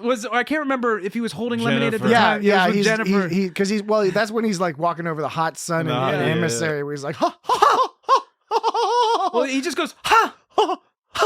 Hi, I'm Mickey Mouse. But yeah, he's amazing. He really is amazing in that. This is great. I mean, look, Avery Brooks is amazing, and I had the rare opportunity to go see Avery Brooks live. Oh, was it Othello? No, it was Tamberlane. He was in Christopher Marlowe's Tamberlane at the Oh, Shakespeare shit. Theater in Washington D.C. And I went. You know, I do like going to see plays. Actual plays are fun to watch. Not but musicals. I do love fucking musicals. I love musicals, but I more often will go see a play like a Shakespeare play, Christopher Marlowe. The Shakespeare Company does they do some really great shows, but I will admit I was mostly attracted. I was not very familiar with the play Tamberlane. I was attracted there because it was Avery Brooks playing Tamberlane. So I was like, fuck Is yeah. it like Tamerlane? Tamerlane, yeah. Right. Tamerlane, whatever the correct pronunciation is. And I was attracted to go see it because of Avery Brooks, and it was brilliant. He was great in it. It was great seeing him live.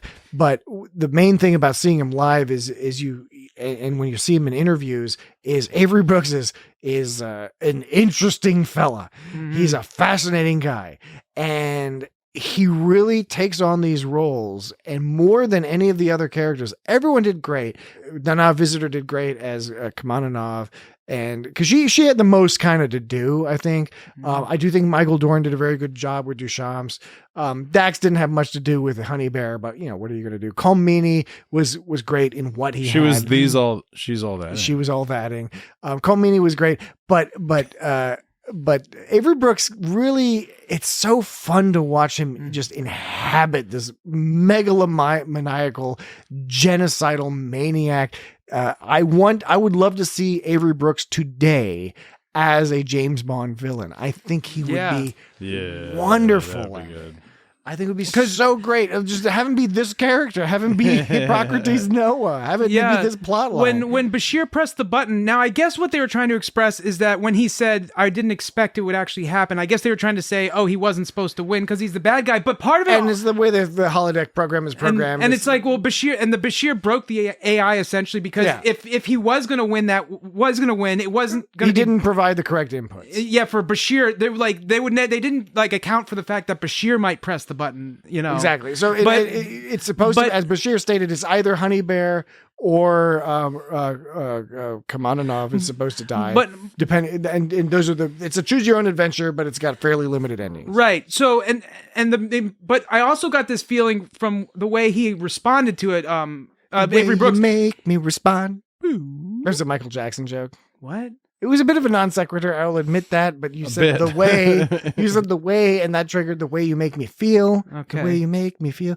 It's a Michael Jackson song, but I wanted to modify it to make sense in the context of the conversation. It's very, very funny. No, it's not. It's not particularly funny. It didn't really work out. Okay, so we try things. The way we try things. We throw them at the wall, see if they stick. So Avery Brooks, there's a joke there somewhere, I'm sure. Avery Brooks, but the way Avery Brooks responded to Bashir pressing the button, it almost seemed like he was sad and disappointed that he didn't get to press the button. I think so. Because you would want to press the fucking button, right? Yeah, it was his thing. That was his thing because right when he was talking to Bashir, he's like saying, but then he goes, what is it you understand, Mr. Bashir, that you should have killed me when you had the chance? I agree, but then again, I suppose it wouldn't be very, very heroic. I, on the other hand, have no pretensions about the idea of being a hero. And then he points the gun at Bashir.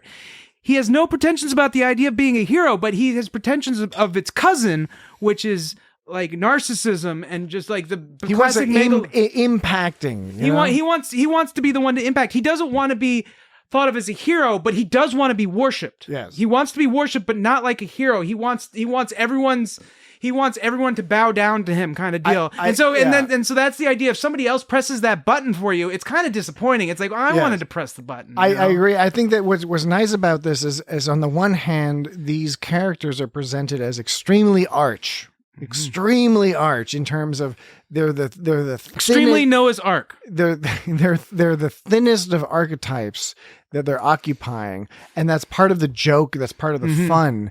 But at the same time, and I think it's partly because of the contributions that Avery Brooks gives to the character. With the character of Dr. Noah, it is an arch character, but he still adds to it. He still adds all that sort of ethos and pathos to the character in the sense that he wants to impact the world. And you get the impression with the limited information we have that he could impact the world in a number of ways, but he's like, this is how I can really fucking impact the world. He keeps referring to farted while you said that. I did, because I was on like was that what that was? It was a mouth fart. But he keeps referring to the second human race. Right? Yeah. And my brain was immediately quibbling with him, was like, well, actually, it's a continuation because it's simply a bottleneck. And there was another bottleneck about a number of thousands of years ago. There was another bottleneck. The number of humans was possibly only 1,100 on the planet. And possibly also related to flooding because of glacial melt. That being left aside, the fact is that he's an interesting villain because he's engaging and he's convincing, right? When Bashir is talking, Bashir is trying to buy time, right? Our Bashir. But the character of Bashir, is agreeing with Dr. Noah and saying, yes, the world is complicated, is overly complicated, has too many people, and this and that, and that. And the thing that's great about it is just you buy it. You can buy it. Even if you've watched this episode a million times like we have, and you know exactly how it's going to end. Alexander Siddig's portrayal and the character of Bashir's logic is sound. It's a classic example of a convincing. It's a horrible argument. It's an evil argument, but it's convincing. And I liked seeing that because it wasn't simple, right? Because part of the shittiness about the evil of the world is understanding that it's because people can make arguments that sound really good. It sounds really sensible in some ways. For a brief moment, your brain can comprehend, you know what? Maybe we should flood the whole planet and all hang out on Mount Everest with a bunch of geniuses. Now, if you examine that idea a little bit more thoroughly from moral and logical dimensions, it's ridiculous and evil, right? But you can understand that that gate opening to how that makes sense. And or what about even like the plates settling, and that's what causes the flood because it's a little ridiculous. Because maybe the surface area is shrinking. No, it's because they're like letting out the magma. There's some logical. Right. There's some things that don't quite work out. Yeah, I was wondering how accurate that science was. Where if you shoot lasers into the center of the Earth, it will cause like oozing volcanoes everywhere that flood the Earth with magma, which makes the Earth shrink. I'm wondering if there's any accuracy. My expertise. That's a lot of fucking magma. I mean, why would they just make that up though? My expertise is not in geology. The magma would But cover everything. Sounds like a boatload of bullshit to me, because if you're sinking, if you're letting the magma out to sink things when the magma spread out, like the magma's going to cover. And by the everything. way, there's an easier thing they could have done. There's an easier setup they could have set up, which was just melt the fucking ice caps. Yeah. Point the lasers at the north. Well, maybe and this is south how ice caps. Waterworld actually happened, is from this episode of Star Trek. Okay, so everyone in the audience, Dan recently rewatched Waterworld. Part of Waterworld. So he was bringing up analogies about Waterworld. It's like Nobody watches all of Waterworld. it's like his new thing. I've never seen any of Waterworld. It has Tina Margarino in it. I don't know who that is. Who is that? But I saw. That sounds cool. I though. saw Waterworld once. I saw it in Sounds the like a theaters. cool Yeah. name. I saw it in the She was, theaters. It was Deb- one of those early disappointments. Yeah, this early Oh, disappointment. she was like in Napoleon Dynamite. She was Deb.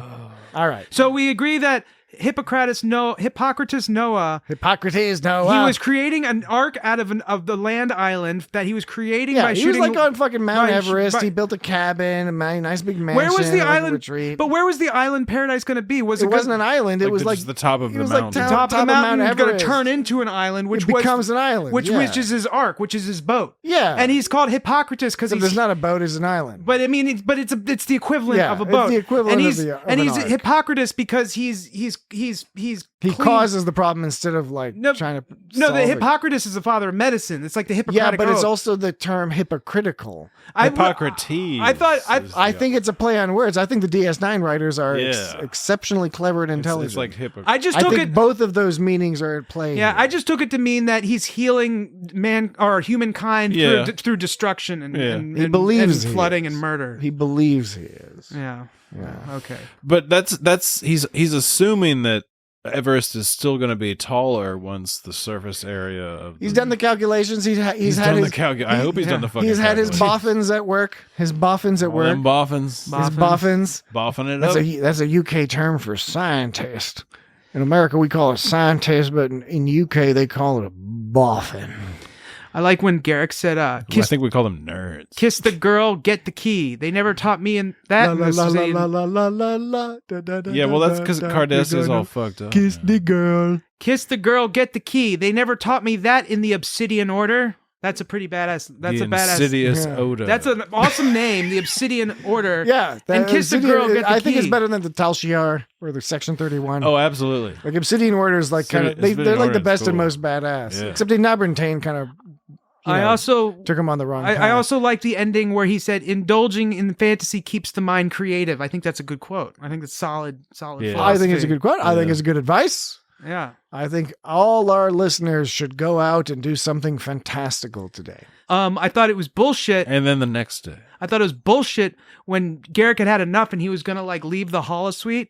in TNG, they would just say, computer, arch, and the arch would appear. But he was like, computer, show me the mechanism in which you can, you know. It's kind of a little ridiculous. It's like giving like Bashir all kinds of time to shoot him. Yeah. Yeah. Giving Bashir time to fuck his shit up. Anyway. But yeah, indulging in fantasy keeps the mind creative. I think that's an important thing for people to remember when they talk about, why do you waste your time on that bullshit all day? It's like, well, Why do you waste your time in the real world all day? Yeah, who gave you ownership of what's not bullshit? And why do you get to like full meal with that bullshit, you know? I Fuck agree. you. I'm fucking, this helps me go to sleep sometimes because it makes me go to a fun world and where I can think Exactly. about fun things. Exactly. I don't have to think about how like the sun is gonna make me go blind if I look at it or some shit like Don't that. look at this. Don't look at the sun. Don't do it. Don't do it. Yeah. In addition to being nominated for the Best Music Emmy for Best Music in a Series Emmy, Hilarious. this was also nominated for Best Hairstyling, Outstanding Hairstyling. Yep. So, that works. Bashir uses a blue steel Walther PPK, which is That's a Bond gun. accurate to both the period and similar to the gun that Bond uses. Although Dr. Noah uses a somewhat anachronistic gun, he has a Walther PPK as well. However, his is a stainless steel, but those were not available until the 1980s. Now, certain nitpickers might say, you know what? That's ridiculous. Why would he be using a 1980s weapon in the 1960s, in 1964? Because he's stupid. Now, I say, because Dr. Noah, he's ahead of the curve. Yeah. Right? He's riding that wave of technological knowledge, slurping up all those best, yeah. the He's best got scientists. connections. in He the got him from world. the aliens. He knows what's up. The- They might have only been publicly available in the 1980s, but in the 1960s, maybe Dr. Noah, he's got one of them prototype Walther PPKs. It's like when stainless steel. It's like in Star Trek when that village got Velcro. Remember, they got it from an alien. from Carbon Yeah. Creek, and it wasn't a village. I believe it was Pittsburgh. Oh, It was like Pittsburgh. Or something. I believe Paul's grandmother traveled to Pittsburgh by train. Yeah. And even at that time, because it was the 1950s, it was not a village. Those PPK guns take like funny shaped rounds, from what I remember. I think you can They're get them like- in 38. They're like long and skinny rounds. I think you can get 38 and 32 caliber Yeah. versions of the Walther PPK. I always wanted a Walther PPK. the whole idea of transporters goes hand in hand with holodeck for like sort of this exploration into it's an inadvertent existential revelation apparent in those two devices, because you can get stuck in the transporter buffer, and we've seen all sorts of things happen with that. And the holodeck, it's like, what is life? You're storing, you're putting the human soul. Because they totally died. Like, yeah, and like they their ship got exploded. Well, that's They got exploded. the whole message of They- Star Trek has always been that life is a bunch of bullshit. And just Yeah, fuck it. Just they- don't fucking care about shit because Don't it's a bunch think, of don't bullshit. think too hard about that. they put shit. our they put, Nobody's real. It's all made up. It's all useless and ridiculous. they put our soul inside the fucking DS9, a Cardassian ship. Our souls are like haunting the DS9 ship. It's a Cardassian space station. Okay, sorry, you're right. My bad. It's not a ship. I just wanted to stave off any fucking YouTube Yeah, comments Thank and you. letters. I actually appreciate that. And the soul is handled at the quantum level, which the game Mass Effect, which I bring up a lot, it does something similar with their android minds. They keep referring to a quantum box. So science has a lot of mysteries that mirror sort of certain, spiritual ideals, except they're not presented spiritually. They're presented scientifically through evidence. So, Right. but it's interesting that a lot of these ideas that science takes on is not too much different than what religion is trying to answer in some cases, not in all cases. Science gets its shit through, evidence, and science is actually more just about what's practical, what's gonna, like, is this useful to know, basically stuff like that. Some shit you can't find out through science. Science knows that. Yeah, so it's right. So when I say like it's like The rest of it is Q. It's always Q. like the idea that One of the Q. Somebody from one the of Q those other continuum. Qs. kind of like the idea how shit randomly like pops in and out of our universe, and randomness comes from at the quantum level. That shit's like some weird spiritual sounding shit when you think about it, but it's not. It's based on evidence. So There's like the Corbin Burnson Q, and there's like that other girl Q. Yeah, there's the Olivia Dabo. There's- No, yeah. it's a Miriam. No, it's Olivia Dabo. Her mother was Miriam Dabo, who was in that James Bond movie. Oh, is it? There's a Libidabo? Olivia Dabo Q is the daughter Q. She doesn't know she's a Q, and then she finds out that she's a Q, and then Q comes to train her or Right. kill her. That's a good one. That's right. And her mother was in James Bond with Timothy Dalton, and she plays a Russian cellist. Am I right about that? That like randomness is sort of introduced on the quantum level. Like, isn't that what they say? I think so. That's what because It's a complicated. It's really complicated. The concept of randomness is complicated. Well, that's the thing. The whole concept of randomness is it doesn't really exist, except the only way they can account for it is on the quantum level. I'm not sure how. I don't understand all that, but like everything is affected by Why something. don't you read a book? So I You mean, ever- They got a thing called books. I was playing video games all the time. I mean, you think about like with programming, you can't. There's no such thing on a computer as a random number. Nothing is random. So, Right. but there is. Yeah, but that's a function of the architecture of how a computer works. Yeah, which mirrors a lot of ways in how other things function. But I mean, it's a simplified version. well, yeah, right. And so Randomness It's is a layer upon a layer. so there's human I mean substrate. there's philosophy that argues that if you know sufficient amount of information, you can predict like everything that's going to happen in the future. That's a deterministic. Except Right. quantum mechanics suggests that a deterministic universe does not in fact exist. That's what I was getting at. Is Precisely. because of that, right? and right. playing into that are the multiple universes possibility. Where, And so- where there's every quantum choice Right. that's possible has been Yeah. made, and there's parallel universes. You can always on top bend of each numbers to suit you. Numbers can always, you just other. Just bend them right over. you can So- can make them. You can make I was- them do whatever you want. I was just fascinated by the idea why so many people seem to equate like the human soul with quantum stuff. If it's just kind of bullshit, or if it's just the idea I of think it's it's the force of change in the universe that sort of causes things to happen It's in a cultural- non-deterministic fashion. It's a cultural artifact, in my view. It's a cultural artifact in that when you. When I say soul, I don't literally mean like. No, I understand that. like- I understand what you're Right. saying, but I do think it's an interesting topic, and it does tangentially relate to things like the transporter and stuff. If you have something that you don't fully understand, and then you are caught sometimes between.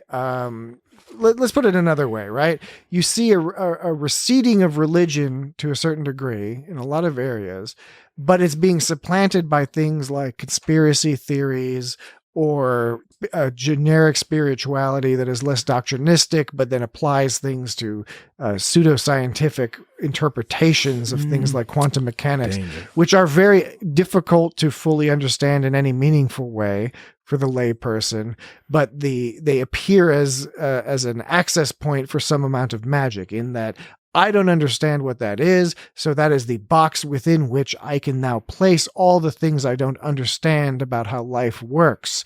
I can place it within that box, and even though that box does not explicitly explain anything, it is a framework that I can place an assumption on that it does somehow manage whatever it is that I'm talking about. And then that allows people to interpret it in whatever broad way that works for them and sort of settles that anxiety in the back of their mind about I kind of need to understand that things work a certain way. And that's kind of what religion goes for too, and a lot is to settle anxiety. Although ironically, religion causes so much anxiety. Yes. That's so. But that's receded somewhat because of some of the tenets of religion are no longer compatible with people's understanding of reality. So they have to replace it with something, or they want to replace it with something, quantum mechanics or whatever. So there's an admission that, I mean, so stuff that's unknown in science isn't magical. It's just we don't know it yet, or maybe we won't. Who knows? Chances are, the idea is it'd be nice to think you can figure everything out. But at the same time, yes, what you're saying is you're basically admitting that some of this stuff, theory about, the universe, origins of universe and quantum mechanics and things like that, some of it is based simply in sort of a framework that helps us understand the Earth, that it's not necessarily useful or productive or even real. Absolutely. I mean, it's real, but it's like... It's real! It's fake! It's fake! Okay. I think that's a good place to it's got philosophy. Yeah. Does the true way come back? The true way that Cardassian? I do think that, yeah, they do. I think they come up because they the true way, Dan's referencing the people who sabotaged or claimed to sabotage the runabout that got us into this whole ridiculous mess in the first place. They do come up because they start to destabilize. They're one of the factors that are destabilizing the Cardassian government. And remember, this is season 4. So as things move along forward, we're going to see the Cardassians dealing, there's going to be associations with the Romulans, with the Dominion, the Obsidian Order going rogue and doing all these things. So we're basically seeing the beginnings of the crumbling of the Cardassian government, which up to this point has at least appeared externally to be a relatively stable, relatively powerful force to deal with, right? The Federation was at war with them for a long time, finally reached an armistice. They pulled back to their territory, but now we're just having to deal with them all the time because instead of fighting them ship to ship, we got to hang out with them at like bars and stuff, and they're just aggravating us with their arrogance and their long stories about bullshit. They don't drink root beer. What do you do with the degraded pattern from a transporter? Is it useless? Yeah, Or can you Is that a joke? Are you setting us up? Yeah. No, I'm not. I wish that would have been. What do you do with a degraded transporter buffer pattern? Do you think you can like put it back into people form, but it makes them look all fucked up, and they're like, "Kill me"? With Kara's missing her jaw. Yeah, right. Something horrible. Yeah, like horrible glitches. Where in everything's video just a games. little like rumbly and bumpy. You ever seen those? Like it's like those video game glitches where the face is all torn asunder in some weird, Yeah, I don't like that. polygonal way. Yeah, so I was wondering if they're completely useless or if you can kind of make a monster out of them. Or something. Can you squish all the patterns together to create a super person? I'm sure you could, and I'm sad that Star Trek hasn't done more with that. I mean, we did see fucking Tuvix. Yeah, Tuvix, which is basically, and there's a flower involved there too. And the great thing about the end of Tuvix is they do end up splitting Tuvix back into Neelix and Tuvok. But where's the fucking flower? Because it was originally Tuvok, Neelix, and the flower. That's just a good point. Yeah. I didn't even think about that. No. All right. right, so any last bits and pieces here? Any last odds and ends? No. they just need to do more research into this holodeck and transporter technology that could like really change the face of humanity as we know it. Maybe that'll be Discovery season 4. Discovery season 4, everyone's gonna be like, you know what? I was thinking about Think it. of all these things that happen in the past. Transporters some fucked up shit. Do we die every time we go in a transporter? And here's a history of all this fucked up shit that's happened in the transporter and the holodeck. We had a holodeck character come out of the holodeck and start causing trouble. We had to let him go. Did you remember that time Barkley saw worm monsters? Horrifying worm monsters in the transporter buffer? Barkley. Oh wait, the TNG didn't let Moriarty go. He thought they let him go, Yeah, but they put him in a hologram They trick. totally it was, tricked a, it was a classic hologram classic, trick. yeah, hologram in a hologram. Are we really in? Are And we he was pulling that We're on still in them. the simulation. So next week is the premiere of Star Trek Discovery Season 4. And so it will also be the premiere of the It's Got Star Trek's regular, consistent week-to-week coverage of that particular... Star Trek Season 4? No, don't search Vor on Gore on Google. Vor and Gore. Vor and Gore. Don't Vor on Google. Don't search Vor on Google. They've got crazy new uniforms, it looks like. You can search Vor on Reddit, though. Yeah. Go ahead and do that. Why is that okay? I don't know. It's not. It's moderated to some degree. That's true. Yeah. So they got some crazy new uniforms. We don't know much at all about what's going to go on in Discovery That's Season all I 4. know. We'll be damned. This watch. Give me the watch. Give me the watch. Pulp Fiction, 1994. We're excited to watch the season premiere of Discovery. So tune in next Saturday to hear Season premiere. our thoughts, our discussion, and possibly some more philosophical, in-depth. Maybe we'll actually talk conversation. about Star Trek. And Maybe. we'll talk a little bit about Star Trek Star Trek. too. But until then, we hope you've had an entertaining time. Stupid fucking pickles. Yeah. And we'll- To the max. we'll talk to you next week. Wait. Maybe I'm tired of being a hero. Maybe I've thought over what you've said and decided that you're absolutely right. About what? Everything. The decadence of the world, the need for order. The more I think about it, the more I realize that your way may be the only way.